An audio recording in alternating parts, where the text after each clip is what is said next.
কিন্তু একটাও চালাক বা বুদ্ধিমান স্বামী আছে বলে আমার মনে হয় না পৃথিবীতে। বুঝা ঠিক বলছেন? বহু চালাক বুদ্ধিমান মানুষ দুনিয়াতে আছে, কিন্তু কোন চালাক বা বুদ্ধিমান স্বামী দুনিয়াতে। তার মানে কি? প্রত্যেকটা বউয়ের কাছে তার স্বামীটা হলো আস্ত বেকুব। যত বড় শিক্ষিত হোক, যত বড় রাজনীতিবিদ হোক, যত বড় মাথাওয়ালা হোক, যত বড় শেয়ানা হোক, যত বড় ব্যবসায়ী হোক, বউয়ের কাছে বউগুলা, সব বউরা, মহিলারা মনে করে কি এই বেটা বেকুব। ম্যাক্সিমাম ক্ষেত্রে এটার ভিতরে আলাদা একটা আনন্দ আছে। বউয়ের কাছে বেশি শেয়ানা সাজার ভিতরে বেশি আনন্দ নাই। পরিবারের কাছে বেশি শেয়ানামি করতে হয় না, সেখানে বোকা সাজার ভিতরে একটা আনন্দ আছে। যাই হোক, তো ওই যে ভদ্রলোকের কথা বলছিলাম, বাজারের কথা বলছিলাম, যে বাজার করে মহিলাদের খুশি করা খুব কঠিন। আপনি গোশত কিনেন, মাছ কিনেন, যাই কিনেন, তারা খুব কমই সন্তুষ্ট থাকে। বেশিরভাগ ক্ষেত্রে, সব মেয়েদের কথা বলছি না। কেন সন্তুষ্ট থাকে না? কারণ তারা আশা করে আরো কম দামে কিনবেন, আরো কম দামে কিনবেন। আপনি জিতে গেলে তারা খুশি, হেরে গেলে আপনারা বকা দিবে সে।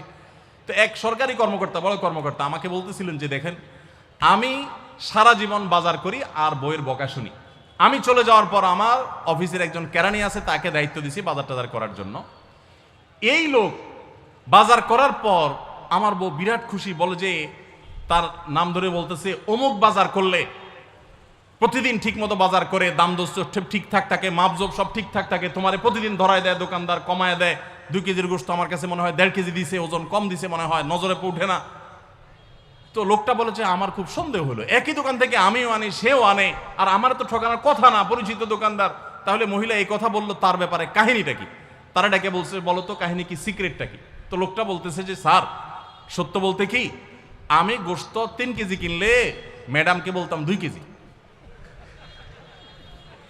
1000 টাকা কিনলে ম্যাডামরে বলতাম 500 টাকা। টাকা তো আপনি দিবেন, আপনার সাথে বোঝাপড়া হবে, কিন্তু আমি জানি বাসায় এটা বললে বউরা খুশি থাকে। তো এই জন্য আমি একটু কমায় কমায় বলি দাম, আর জিনিস কমায় কমায় বলি। তখন সে প্রতিদিন 2 কেজি মাংস যেটা দেখে আপনি আনেন, আজকে দেখে যে সে 1 কেজি মাংস ওই পরিমাণ, তখন সে তো খুশি হবেই স্যার। তখন ওই লোকটা বলতেছে, দেখেন, সে এইটা করে আমার গোটা সংসারে আগুন ধরায় দিস। তো এইভাবে মিথ্যা কথা বলা কিন্তু জায়েজ নাই। কোন মিথ্যা কথা বলা জায়েজ আছে? ধরেন আপনি আপনার বউরে বললেন, দেখো তুমি চাঁদের চাইতেও সুন্দর। কিসের চাইতে সুন্দর? ভাই, চাঁদের চাইতে উজ্জ্বল মানুষ হয় সম্ভব? ডাহা মিথ্যা কথা না? কিন্তু এই মিথ্যা কথা বলা কি আছে? জায়েজ আছে। সৌদি আরবের একজন আলেম, ডক্টর আয়েজ আল কারনি, মুসলিম বিশ্বের সবচেয়ে জনপ্রিয় আলেমদের মধ্যে একজন। ওনার একটা বক্তব্য আমি শুনেছি, অত্যন্ত চমৎকার কথা বলেন এবং দারুণ দারুণ টিপস দিয়ে থাকেন। উনি বলেন যে একটা ইউনিভার্সিটি প্রোগ্রামে স্টুডেন্টদের সামনে উনি বলছিলেন যে, আমি একবার একটা আইডিয়া দিয়েছি দাম্পত্য জীবনের সুখ শান্তির জন্য। বলেন যে এটা ইমপ্লিমেন্ট করে অনেকেই সুফল পেয়েছেন, আমাকে ব্যক্তিগতভাবে জানিয়েছেন। টিপসটা কি? টিপসটা হলো, উনি বলেন যে বাসায় ঢুকে মাঝে মধ্যে, সবসময় করলে আবার মাইর খাবেন, যখন দেখবেন বউয়ের মুড টুট ভালো আছে, বাসায় ঢুকে আস্তে করে লাইটের সুইচটা অফ করে দিবেন। তখন বউ, কি ব্যাপার, লাইটের সুইচ বন্ধ করলা কেন?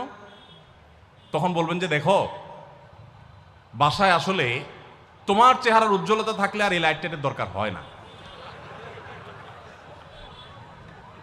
মহিলা ধরে ফেলবে যে আপনি পাম্পটি দিচ্ছেন, বাতাস দিচ্ছেন, কিন্তু পাম্প যাকে দেন সে যতই বুঝুক না কেন, কিছু না কিছু কাজ হয়, কিছু না কিছু।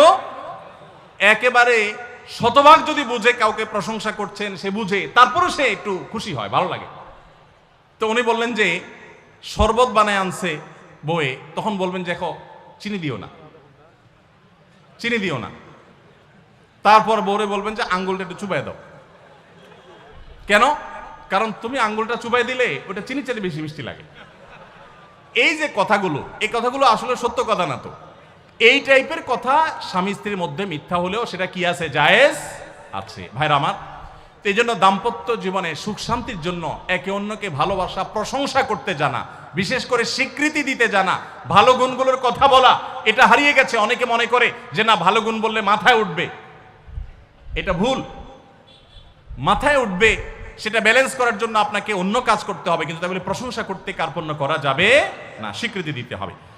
5 নম্বর হলো, দাম্পত্য জীবনের সুখ শান্তির জন্য একে অন্যের যে কনসার্নের জায়গাগুলো আছে, ইস্যুগুলো আছে, এগুলোকে মাথায় রেখে চলতে হয়। যেমন আপনি স্বামী হিসাবে বইয়ের বাপের বাড়ির মানুষদের বদনামি থাকলেও করবেন না। তারা কৃপণ, তারা অনেক সমস্যা আছে, এগুলো থাকলেও বইয়ের কাছে করবেন না। কারণ কোনো মেয়ের কাছেই নিজের বাপ মা, নিজের ভাই বোনের কোনো দোষ শুনতে ভালো লাগে। আপনি তার কাছে বললে সমাধান হবে না, তো বরং অশান্তি বাড়বে। তাহলে কি লাভ? আপনি এগুলো ভেতরে ভিতরে রাখেন, সবকিছু বলতে যায়েন না। এবং তাদের পারলে আরো প্রশংসা করেন যে আমার শাশুড়ির রান্নাটা খুব ভালো, মাশাআল্লাহ, আমার শ্যালকের এই গুণটা খুবই ভালো, আমার শ্যালিকার ওই গুণটা ভালো। যত বেশি তার বাপের বাড়ির তারিফ করবেন, দেখবেন যে আপনার ঘর পুরাই শান্তি। ঠিক একইভাবে মা বোনরা যারা আছেন, তারা স্বামীদের দুর্বল পয়েন্টগুলোকে মাথায় রাখবেন। যে কথা বললে স্বামী স্ত্রী উভয় জানেন যে যেটা বললে তার মনে কষ্ট হয়, সেটা তাকে বলবেন না। অনেক মহিলা আছে বাহিরের রান্নার তারিফ শুনলে তার মাথা নষ্ট হয়ে যায়, আছে না নেই? যে ঘরে এসে বাহিরের রান্নার তারিফ শুনতে চাই না। তাহলে বাহিরের রান্না ভালো হইলেও ওইগুলোকে ভালো বলবেন না, চুপচাপ থাকবেন, মিথ্যা বলার দরকার নেই। তাহলে এই বিষয়গুলো মাথায় রেখে চলা, যে কি বললে তার কষ্ট হয়, ইনশাআল্লাহ এতে দাম্পত্য জীবনে সুখ শান্তি হবে। সময় দেওয়া আজকাল দাম্পত্য জীবনের সবচেয়ে বড় সমস্যা হলো, তরুণ বন্ধুরা ভালো করে শুনে রাখেন, বিয়ে যারা করবেন ভবিষ্যতে আরো ভালো করে শুনে রাখেন, এই মোবাইল ফোন আমাদের দাম্পত্য জীবনকে ধ্বংস করার অন্যতম কারণ। অতএব আল্লাহর ওয়াস্তে মোবাইলগুলোকে নিয়ন্ত্রণ করেন, মোবাইলগুলোকে নিয়ন্ত্রণ করেন। বাসায় ঢোকার আগে মোবাইলের গলা চেপে বন্ধ করেন, এরোপ্লেন মুড করেন। ফ্যামিলিকে একান্তে কিছু সময় দেন। সারাক্ষণ খাচ্ছেন মোবাইল টিপতে টিপতে, ওই যে কৌতুক আছে না, যে মোবাইল টিপতে টিপতে খাচ্ছে, খায়া ডাইল মনে করে পানি ঢেলে নিছে পাতে। খাওয়ার সময় এবার চিন্তা করতে বলতেছে যে কি দিয়ে রান্না করছো, লবণ দাও না ডাইলে, আসলে ঢেলে নিছে কি পানি। তো মোবাইল টিপতে টিপতে যদি মানুষ সংসারে স্বামী স্ত্রী একে অন্যের সাথে সময় কাটায়, তাহলে দাম্পত্য জীবনে অশান্তি নিশ্চিত। যত অশান্তি এবং যত ঝগড়া, যত ভুল বোঝাবুঝি আমাদের ফ্যামিলিগুলোতে হয়, এর অন্যতম প্রধান কারণ হলো এই মোবাইল এডিকশন, মোবাইল আসক্তি। স্বামী বলেন স্ত্রী বলেন উভয় একান্তে স্বামী স্ত্রী বাসা বাড়িতে তো অবস্থান যতদিন করবেন, ব্যবসা বাণিজ্য, কাজ কাম, আল্লাহর হস্তে, এগুলো সব জমা রেখে তারপর স্বামী স্ত্রী একে অন্যকে সময় দিবেন, ইনশাআল্লাহ দাম্পত্য জীবনের সুখ শান্তি আসবে।